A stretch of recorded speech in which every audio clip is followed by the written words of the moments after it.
Hello and welcome to India's number one coaching institute with well experienced and well qualified staff. Great opportunity for students who are looking up for government jobs. Hurry up, enroll up for mock test of account assistant and class 4 exams. Topic wise video solution will also be provided. Free material for all the competitive exams will be provided. I welcomed all the aspirants for the better future. You can also follow us on Instagram, Facebook, and can subscribe our YouTube channel. Hello students, welcome back to Aspirata. Students, last class में हमने financial statements के बारे में पढ़ा था।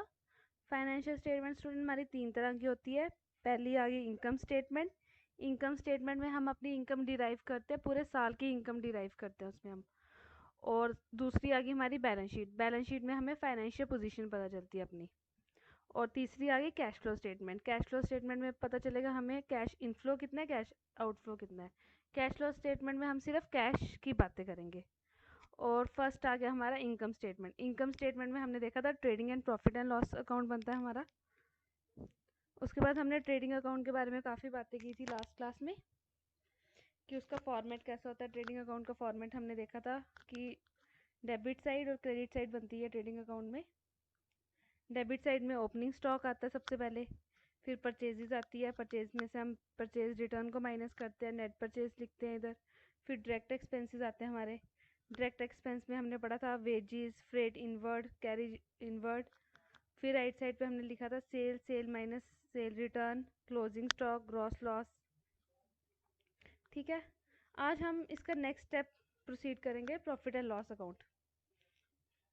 Student, जो हमारा profit and loss account होता है वो ट्रेडिंग अकाउंट के बेस पे होता है। मतलब इसका जो ग्रॉस प्रॉफिट और ग्रॉस लॉस ट्रेडिंग अकाउंट से निकलेगा वो हमारा प्रॉफिट एंड लॉस अकाउंट का हिस्सा बनेगा। ट्रेडिंग अकाउंट तो किसी पे डिपेंड नहीं है, ट्रेडिंग अकाउंट तो इंडिविजुअली बन सकता है। लेकिन जब तक हमारा ग्रॉस प्रॉफिट जब ग्रॉस लॉस नहीं निकलेगा, उसके बिना हमारा प्रॉफिट एंड लॉस अकाउंट नहीं बन सकता। आज हम देखेंगे कि हमारा कैसे प्रॉफिट एंड लॉस अकाउंट बनेगा।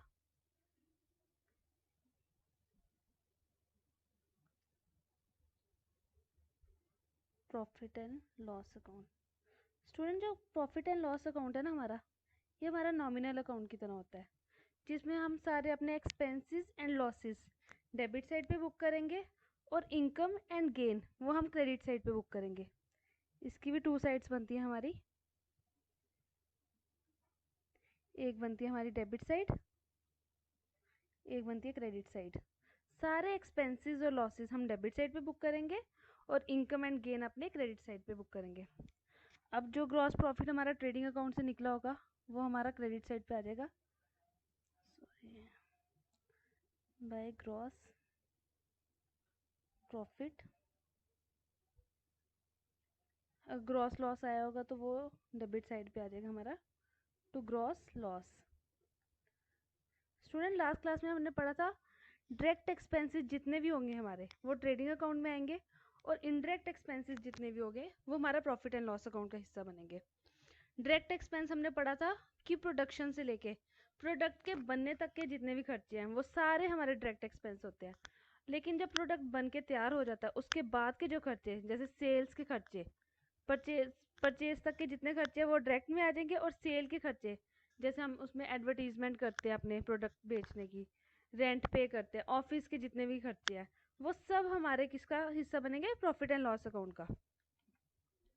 अब इसमें एक्सपेंसेस हम देखेंगे कौन कौन से हैं।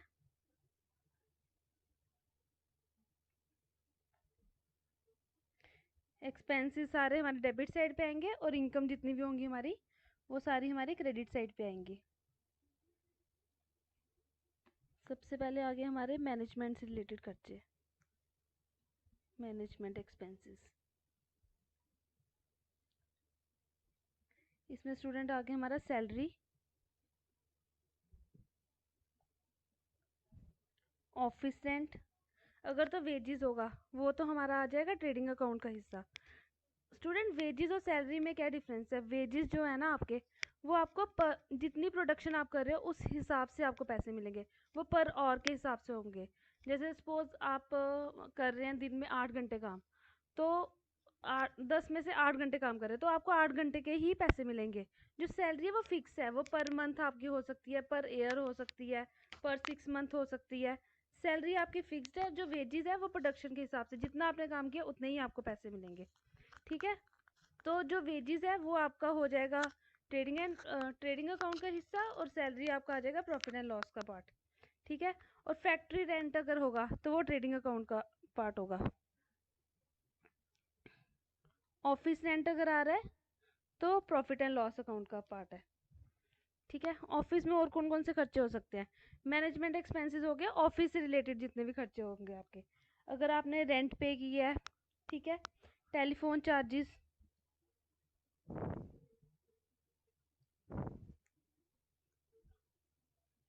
टेलीफोन चार्जेस, ऑफिस में आपके पोस्टेज, इसके खर्चे हो सकते हैं, पोस्टेज एंड टेलीग्राम।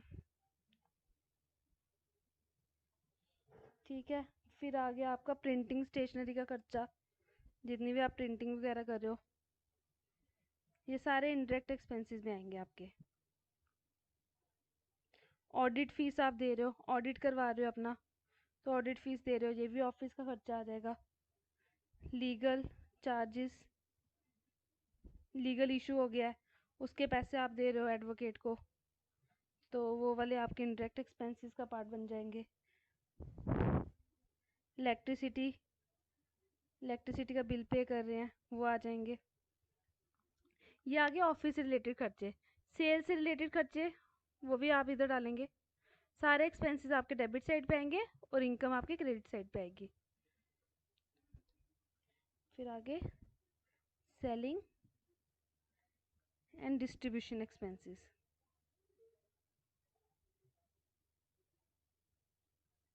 सेल से रिलेटेड कौन से खर्चे हो सकते हैं स्टूडेंट आपके?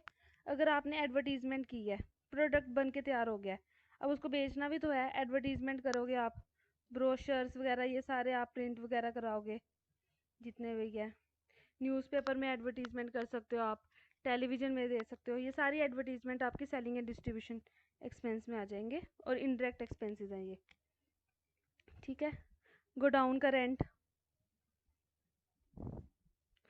प्रोडक्ट आपका बन के तैयार हो गया है, उसके बाद आपको उसका कहीं पे स्टोर भी तो करना है। कहाँ पे स्टोर करोगे? गोडाउन में, गोडाउन का रेंट पे करोगे, वो आपका इसका हिस्सा हो जाएंगे प्रॉफिट एंड लॉस का, क्योंकि ये प्रोडक्ट बन के तैयार हो गया है, अब उसको बेचना है, बेचने के जो भी खर्चे होंगे वो आपके सारे सेलिंग एंड डिस्ट्रीब्यूशन एक्सपेंस में आ जाएंगे। ठीक है, उसके बाद आ गया आपका कैरिज आउटवर्ड, ये मैंने आपको कल भी बताया था।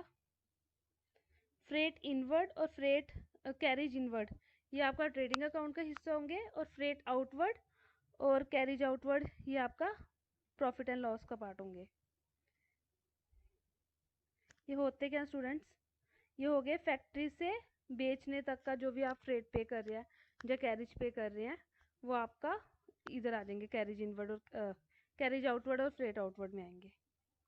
और कौन सा हो सकते हैं? सेलिंग कमीशन, आप सेल कर रहे हो, आपने कोई एजेंट अपॉइंट कर दिया है, उसको कमीशन पे करनी है आपने, तो वो भी आपके इसका पार्ट बनेंगे, प्रॉफिट एंड लॉस का।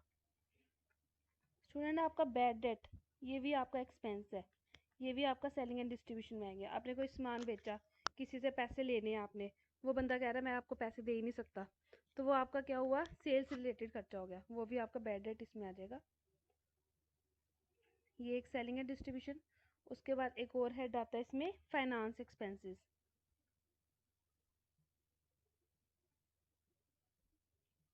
इसमें क्या आ जाएंगे स्टूडेंट्स आपके? अगर आपने कोई लोन लिया है, उस पर इंटरेस्ट दे रहे हैं, इंटरेस्ट ऑन लोन, बैंक से लोन लिया, उस पर इंटरेस्ट पे कर रहे हैं, वो फाइनेंस एक्सपेंस आ जाएंगे आपके।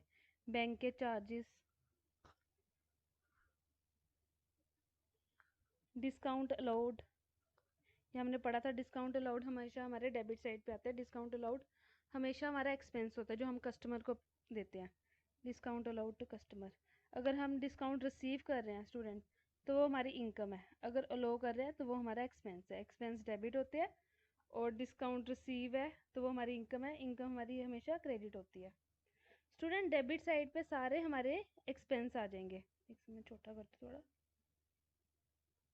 ये देखो, सबसे पहले एक्सपेंस आ गए हमारे मैनेजमेंट एक्सपेंस।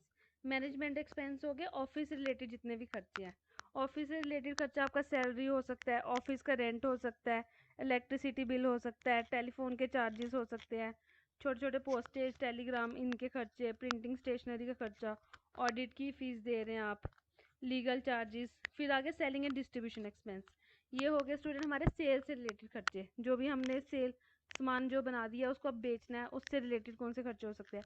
एडवर्टीजमेंट हो गया, गोडाउन रेंट हो गया, carriage outward, freight outward, selling commission, bad debt, finance से रिलेटेड खर्चा हो गया, interest on loan, bank charges, discount allowed to customer. Student अब इसमें इनकम हम क्रेडिट साइड पे लिखेंगे। इनकम ये कौन सी होगी?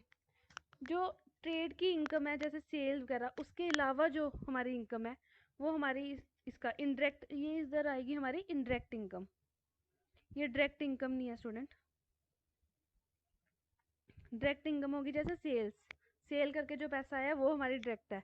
इनडायरेक्ट इनकम कौन सी होगी? जो नॉन ट्रेड इनकम है। जैसे आपने बैंक पे पैसा रखा हुआ है तो उस पर आपको इंटरेस्ट मिल रहा है, बैंक इंटरेस्ट जो रिसीव हो रहा है। अगर तो आप पे कर रहे हैं इंटरेस्ट तो वो आपका डेबिट साइड पे जाएगा, अगर आप रिसीव कर रहे हैं तो वो क्रेडिट साइड पे आप बुक करोगे उसको, ठीक है। और दूसरा आ गया रेंट मिल रहा है प्रॉपर्टी पे, रेंट ऑन प्रॉपर्टी। प्रॉपर्टी आपने रेंट पे दी है किसी को, उस पे रेंट मिल रहा है, ये आपका ट्रेड का हिस्सा तो है नहीं है, ये तो आपको एक्स्ट्रा इनकम आ रही है, तो ये इधर आ जाएगी। डिस्काउंट आपको रिसीव हो रहा है, कमीशन रिसीव हो रही है, ये सारी आपकी इनडायरेक्ट इनकम आ जाएगी स्टूडेंट्स। कमीशन रिसीव,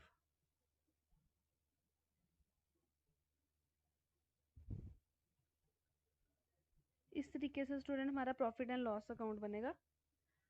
और लास्ट में हम इसका ग्रैंड टोटल करेंगे, जो उनसे अगर क्रेडिट साइड हमारी बड़ी आ रही है तो हमारा निकलेगा टू नेट प्रॉफिट, अगर डेबिट साइड बड़ी आ रही है तो हमारा निकलेगा, क्योंकि डेबिट साइड में सारे एक्सपेंसेस ही हैं, तो हमारा निकलेगा net loss. Student trading account से जो ग्रॉस प्रॉफिट और ग्रॉस लॉस निकल रहा है वो हमारा इधर आ जाएगा। जो हमारा नेट प्रॉफिट और नेट लॉस जा रहा है ये कहाँ पे जाएगा? ये हमारा कैपिटल अकाउंट का हिस्सा बनेगा। अगर तो नेट प्रॉफिट आ रहा है तो कैपिटल अकाउंट में जाके बैलेंस शीट में कैपिटल अकाउंट जो आपका बनेगा उसमें ये ऐड हो जाएगा। अगर नेट लॉस आ रहा है तो कैपिटल अकाउंट में ये आपका माइनस हो जाएगा, डिडक्ट हो जाएगा। Trading account profit and loss account का एक हिस्सा है। स्टूडेंट प्रॉफिट एंड लॉस में हमारी एक डेप्रिसिएशन भी आती है, वो हम आगे जाके समझेंगे। आप सिंपल इधर डेप्रिसिएशन भी अपना नोट डाउन कर लीजिए। डेप्रिसिएशन एक अलग से बनती है, इसको आगे डिटेल में समझेंगे हम, जब बैलेंस शीट ड्राफ्ट करेंगे उसमें समझेंगे हम, ठीक है। अब हम थोड़े से एमसीक्यूज और क्वेश्चंस देखते हैं इस पे। प्रॉफिट एंड लॉस का फॉर्मेट ही है। स्टूडेंट्स हमारा फर्स्ट एमसीक्यू है, indirect expenses are transfer to. Indirect expense हमारे कहाँ पे ट्रांसफर होते हैं? ट्रेडिंग अकाउंट, सेकंड आ गया profit and loss account, third आ गया बैलेंस शीट, फोर्थ आ गया trading and profit and loss account. हमारे इनडायरेक्ट एक्सपेंस कहाँ पे जाएंगे? प्रॉफिट एंड लॉस अकाउंट में, क्योंकि जो डायरेक्ट एक्सपेंस होते हैं वो हमारे आते हैं ट्रेडिंग अकाउंट में, जो इनडायरेक्ट एक्सपेंसेस है वो हमारे प्रॉफिट एंड लॉस का हिस्सा बनेंगे। और सेकंड एमसीक्यूज आ गया हमारा, wages and salary account is shown in. Student जो वेजेस होते हैं वो कहाँ पर आते हैं? इंडिविजुअली अगर हम देखें, वेजेस हमारा ट्रेडिंग अकाउंट का हिस्सा बनता है और सैलरी हमारा प्रॉफिट एंड लॉस का। अगर ये क्लब हो जाते हैं वेजेस एंड सैलरी, इसमें मैं बताती हूँ आपको।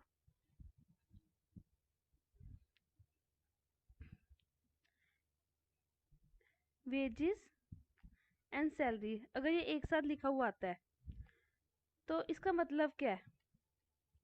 सबसे पहले तो आप देखेंगे सबसे पहले नाम किसका आ रहा है, इसमें आ रहा है सबसे पहले वेजेस। वेजेस आपका ट्रेडिंग अकाउंट का हिस्सा बनेंगे। अगर वेजेस एंड सैलरी एक साथ आ रहा है तो ये भी आपका ट्रेडिंग अकाउंट में आएगा। अगर सैलरी एंड वेजेस आ रहा है, सैलरी एंड वेजेस, तो सबसे पहले नाम किसका लिखा हुआ आ रहा है? सैलरी का, तो ये कहाँ पर आएगा? सैलरी किसका पार्ट होता है? प्रॉफिट एंड लॉस अकाउंट का। अब इसके पीछे रीजन क्या है? नाम तो आपने देख लिया कि सबसे पहले किसका आ रहा है, जैसे ऊपर आ रहा है वेजेस तो आपने ट्रेडिंग अकाउंट में डाल दिया, नीचे आ रहा है सैलरी तो प्रॉफिट एंड लॉस का हिस्सा हो गया। बट इसके पीछे रीजन ये है कि प्रपोर्शन, जैसे वेजेस एंड सैलरी, इसमें वेजेस एंड सैलरी में हम सबसे पहले नाम वेजेस का लिख रहे हैं, तो इसका मतलब इसमें 50% से ज़्यादा पोर्शन हमारा वेजेस का है। अगर जैसे 100 रुपीज़ हम किसी को सैलरी दे रहे हैं, ठीक है, तो उसमें कम से कम 60 रुपीज़ वेजेस के होंगे, 50 से ज़्यादा मतलब 60 रुपीज़ वेजेस के होंगे, और जो 40 रुपीज़ है वो हमारी सैलरी आ रही होगी। और वैसे नीचे जैसे 100 रुपीज़ है, इसमें 60 रुपीज़ सैलरी होगी, 40 रुपीज़ वेजेस होगी। फर्स्ट वाले में वेजेस का पोर्शन ज़्यादा होगा, सेकंड वाले में सैलरी का प्रपोर्शन ज़्यादा होगा। जिसमें जिसका प्रपोर्शन ज़्यादा होगा उसका नाम हम पहले लिखते हैं वेजेस। जैसे फर्स्ट में वेजेस एंड सैलरी है, इसमें वेजेस का प्रपोर्शन ज़्यादा है, इसलिए हमने वेजेस का नाम पहले लिखा है। सैलरी एंड वेजेस, इसमें सैलरी का प्रपोर्शन ज़्यादा होगा, तभी हमने सैलरी एंड वेजेस लिखा है। अब वैसे हम इसका सेकंड एमसीक्यूज देखिए। Wages and salary account is shown in, आपने पहले सबसे पहले देखना कि सबसे पहले आ रहा क्या है, वेजेस आ रहा है, सैलरी, वेजेस का नाम पहले आ रहा है। तो वेजेस किस में आती है, हमारी ट्रेडिंग अकाउंट में, इसमें आ जाएगा हमारा ट्रेडिंग अकाउंट। थर्ड एमसीक्यूज आ रहा है आपका, salary and wages account is shown in, इसमें पहले किसका नाम आ रहा है, सैलरी। सैलरी किसका पार्ट होता है, प्रॉफिट एंड लॉस का, इसमें भी प्रॉफिट एंड लॉस आ जाएगा। फोर्थ आ गया gross profit. Gross profit is the difference between, student gross profit का क्या फॉर्मूला था हमारा, A sale and purchase, B sale and cost of sale, C आ रहा है sale and total expenses, D आ रहा है sale and total liabilities. Gross profit equal to sale minus cost of sale, इसलिए डिफरेंस किसका आएगा, sale and cost of sales का। ठीक है।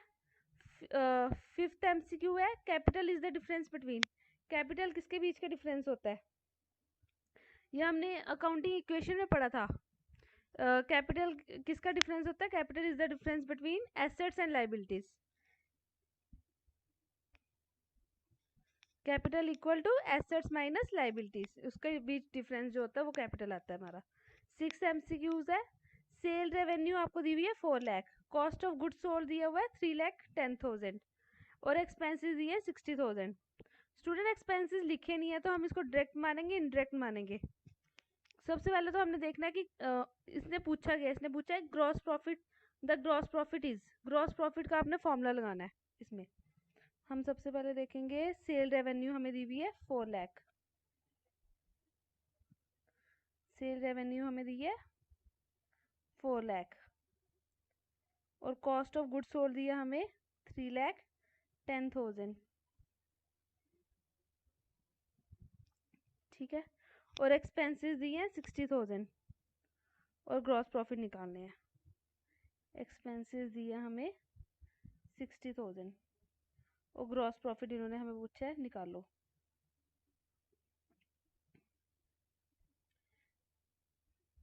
स्टूडेंट अगर एक्सपेंसेस के आगे कुछ नहीं लिखा ना तो हम हमेशा उसको डायरेक्ट एक्सपेंस मानेंगे। ठीक है, इसमें देखो ग्रॉस प्रॉफिट का फॉर्मूला क्या होता है, gross profit equal to sales minus cost of goods sold. इसमें direct cost of goods sold बोला हुआ है और हमें कॉस्ट ऑफ गुड्स सोल्ड दिया भी हुआ है, तो हम एक्सपेंसेस में लेंगे, हम एक्सपेंसेस में नहीं लेंगे। सेल्स आ गई हमारी 4 lakh, cost of goods sold आ गया हमारा 3,10,000, ये आ गया 90,000।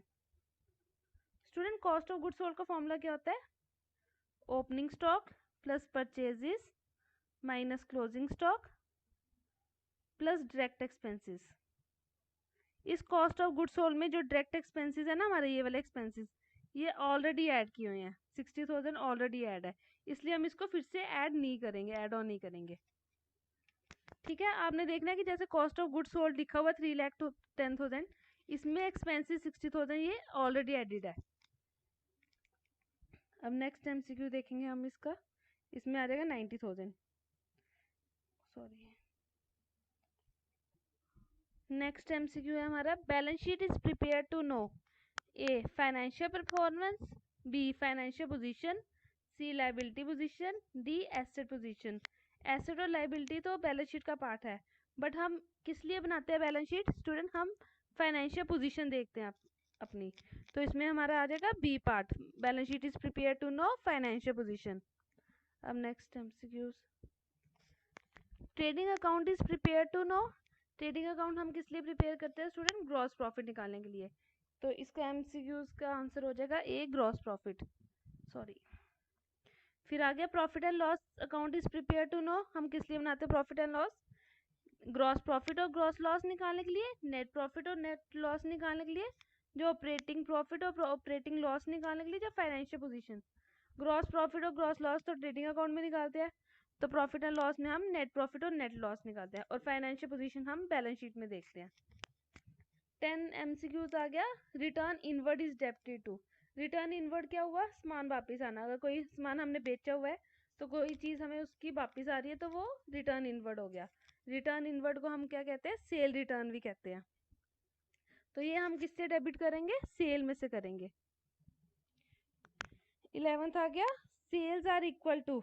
इसमें स्टूडेंट हमें देखो कौन कौन सी चीज़ दी हुई है। Sale, cost of goods sold और ग्रॉस प्रॉफिट। तीन चीज़ें दे रहे हैं ना, cost of goods sold plus gross profit minus cost of goods sold, cost of goods sold minus gross profit. तो हम क्या करेंगे? इसमें ग्रॉस प्रॉफिट का फॉर्मूला लगाएंगे। Gross profit equal to sales minus cost of goods sold. एक second. Gross profit equal to sales minus cost of goods sold. तो sales क्या हो जाएगी हमारी? ग्रॉस प्रॉफिट, इधर से cost of goods sold left side पे आएगा तो ये प्लस का हो जाएगा, सिंपल मैथ है, इक्वल टू सेल्स। तो इसका आंसर क्या हो जाएगा? Gross profit plus cost of goods sold. Gross profit plus cost of goods sold. ठीक है स्टूडेंट, आज की क्लास हम इधर तक ही रखते हैं। Thank you. जितनी भी सोशल मीडिया साइट्स हैं, यानी कि फेसबुक हो, इंस्टाग्राम हो, टेलीग्राम हो, व्हाट्सएप हो, ट्विटर हो, इन सारी सोशल मीडिया साइट में इंस्पायर अड्डा चैनल मिलेगा। तो इसके अलावा आप यूट्यूब पे हमें फॉलो कीजिए। हमारे जो टेलीग्राम और व्हाट्सएप के ग्रुप है वहां पे लाइव टेस्ट चलता है। आप टेस्ट को एनरोल करने के लिए आप हमारे व्हाट्सएप ग्रुप में आ जाइए, नंबर हमारे आपके पास है। और अगर आप घर बैठ के कंप्लीट कोर्स की क्लासेस एंजॉय करना चाहते हैं, हमारी एंड्रॉइड ऐप जो कि बहुत जल्द लॉन्च होने वाली है, उसके अलावा हमारी जो वेबसाइट है, आप उस पे हमारे ऑनलाइन पोर्टल पे भी सारी वीडियोस और सारे पीडीएफ नोट्स एक्सेस कर सकते हैं। ये नोट हमने खुद अपने हाथों से लिखे हैं, कोई भी टाइप नोट नहीं है, बेहतरीन नोट्स हैं। Thank you, God bless.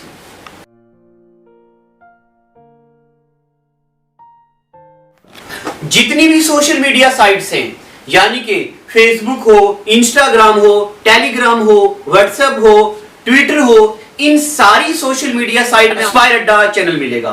तो इसके अलावा आप यूट्यूब पे हमें फॉलो कीजिए। हमारे जो टेलीग्राम और व्हाट्सएप के ग्रुप है वहां पे लाइव टेस्ट चलता है। आप टेस्ट को एनरोल करने के लिए आप हमारे व्हाट्सएप ग्रुप में आ जाइए, नंबर हमारे आपके पास है। और अगर आप घर बैठ के कंप्लीट कोर्स की क्लासेस एंजॉय करना चाहते हैं, हमारी एंड्रॉइड ऐप जो कि बहुत जल्द लॉन्च होने वाली है, उसके अलावा हमारी जो वेबसाइट है, आप उस पे हमारे ऑनलाइन पोर्टल पे भी सारी वीडियोस और सारे पीडीएफ नोट्स एक्सेस कर सकते हैं। ये नोट हमने खुद अपने हाथों से लिखे हैं, कोई भी टाइप नोट नहीं है, बेहतरीन नोट्स हैं। Thank you, God bless.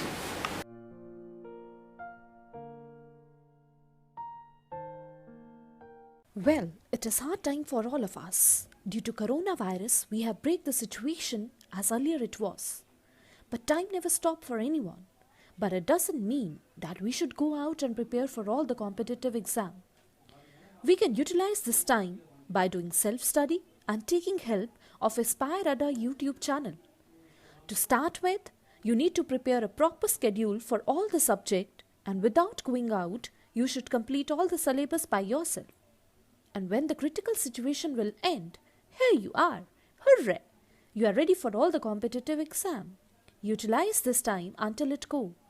Aspire Ada Institute, best institute in Jammu for all the competitive exams. We care for you.